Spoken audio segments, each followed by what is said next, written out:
إن الحمد لله نحمده ونستعينه ونستغفره ونعوذ بالله من شرور أنفسنا ومن سيئات أعمالنا من يهده الله فلا مضل له ومن يضلل فلا هادي له وأشهد أن لا إله إلا الله وحده لا شريك له وأشهد أن محمدا عبده ورسوله يا أيها الذين آمنوا اتقوا الله حق تقاته ولا تموتن إلا وأنتم مسلمون يا أيها الناس اتقوا ربكم الذي خلقكم من نفس واحدة وخلق منها زوجها وبث منهما رجالا كثيرا ونساء واتقوا الله الذي تساءلون به والأرحام إن الله كان عليكم رقيبا يا أيها الذين آمنوا اتقوا الله وقولوا قولا سديدا يصلح لكم أعمالكم ويغفر لكم ذنوبكم ومن يطع الله ورسوله فقد فاز فوزا عظيما أما بعد فإن أصدق الحديث كتاب الله تعالى وخير الهدي هدي محمد صلى الله عليه وسلم وشر الأمور محدثاتها وكل محدثة بدعة وكل بدعة ضلالة وكل ضلالة في النار أما بعد. Je remercie Allah subhanahu wa ta'ala de nous avoir accordé cette occasion de rencontrer nos frères en islam et de s'entraider fillahi azza wa jal. Et je vous remercie tous et toutes pour cette patience de rester dans cette salle pendant ces moments de journée où il fait très très beau, où il fait très très chaud, et pour supporter cette chaleur, fi sabilillah. Et Inch'Allah, tous et toutes vous serez récompensés par Allah Azza wa Jal. Le thème d'aujourd'hui est At-Tawakkul. At-Tawakkul. Les frères ont choisi comme titre pour l'affiche un verset du Coran al-Karim. وَتَوَكَّلْ عَلَى الْحَيِّ الَّذِي لَا يَمُوتُ وَسَبِّحْ بِحَمْدِهِ وَكَفَى بِهِ بِذُنُوبِ عِبَادِهِ خَبِيرًا. C'est le verset 58 de Surat Al-Furqan. وَتَوَكَّلْ عَلَى الْحَيِّ الَّذِي لَا يَمُوتُ. Place ta confiance en le vivant qui ne meurt jamais, subhanahu wa ta'ala. At-tawakkul, dans sa définition terminologique, c'est de placer, de mettre sa confiance en Allah subhanahu wa ta'ala dans toute chose que tu désires avoir ou bien se préserver de quoi que ce soit dans cette vie, de chercher à acquérir quoi que ce soit dans cette vie, que ce soit dans le domaine de dunya ou bien dans le domaine de la religion. Le croyant est appelé à avoir ce qu'on appelle at-tawakkul. C'est dans son cœur placer la confiance avec certitude en son Créateur subhanahu wa ta'ala et faire ce qu'on appelle sabab, prendre les mesures nécessaires, les démarches nécessaires, les moyens pour atteindre son objectif. Mais le cœur reste attaché et le cœur ne compte que sur Allah Azza wa Jal. C'est ce qu'on appelle At-Tawakkul. Et comme introduction, je parlerai de la place des actions du cœur en islam en deux mots. Al-Qur'an al-Karim a beaucoup insisté sur les actions du cœur, a'mal al-qalb. Comme vous savez que le cœur a des actions comme les membres ont des actions, al-a'mal. Avec ta main, tu saisis, tu prends, tu déposes. Avec tes pieds, tu marches. Tes yeux, tu regardes. Avec ton cœur, tu as des actions. C'est ce qu'on appelle a'mal al-qalb, les actions du cœur.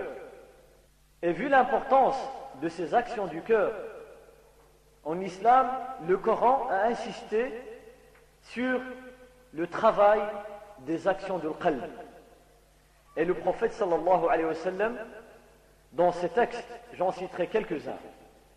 Allah Azza wa Jal, dans le Coran al-Karim, dans Surat al-Fath, la victoire éclatante, il dit هو الذي أنزل السكينة على رسوله أو هو الذي أنزل السكينة في قلوب المؤمنين. C'est lui qui a fait descendre السكينة, c'est cette quiétude, cet apaisement dans le cœur des croyants.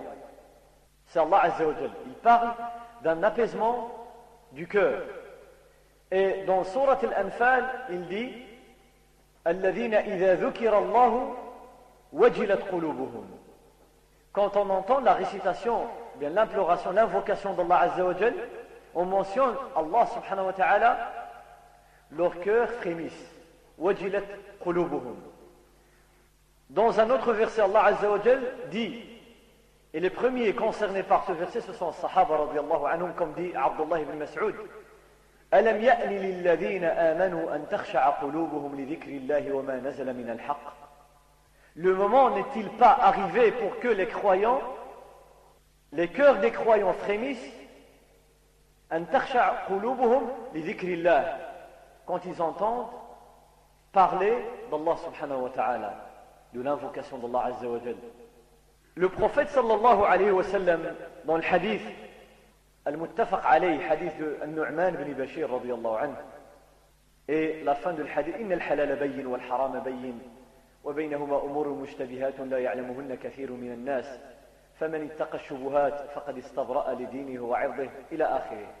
La fin du hadith, le prophète sallallahu alayhi wa sallam dit ألا وإن في الجسد مضغة. Il y a dans le corps une partie. إذا صلحت صلح الجسد كله. Si cette partie est saine, tout le reste du corps est sain. Et si cette partie est corrompue, tout le reste sera corrompu. وإذا فسدت فسد الجسد كله ألا وهي القلب. Dans un autre hadith du prophète sallallahu alayhi wa sallam, rapporté par Muslim avec des versions différentes, Al-Muslimu akhul Muslim, le musulman est le frère du musulman. La yadhlimuhu wa la yahqiruhu wa la yakhdhuluhu. Il ne peut être injuste envers lui, envers son frère. Il ne peut le laisser tomber quand il a besoin de lui, la yakhdhuluhu. Il ne peut le diminuer, la yahqiruhu. Il dit sallallahu alayhi wa sallam, at-taqwa ha-huna, at-taqwa ha-huna, at-taqwa ha-huna, wa ashara ila sadrihi thalatha marrat. Il fait signe vers sa poitrine sallallahu alayhi wa sallam en disant que la piété se trouve ici, la piété se trouve ici, la piété se trouve ici, sallallahu alayhi wa sallam. Le long de ce discours, incha'Allah subhanahu wa ta'ala, je vais parler d'abord de la définition du tawakkul, qui est cette confiance qu'il faut placer en Allah subhanahu wa ta'ala dans toutes choses, toutes tes actions, tes paroles, tout ce que tu fais. Le deuxième point, l'importance des actions du cœur.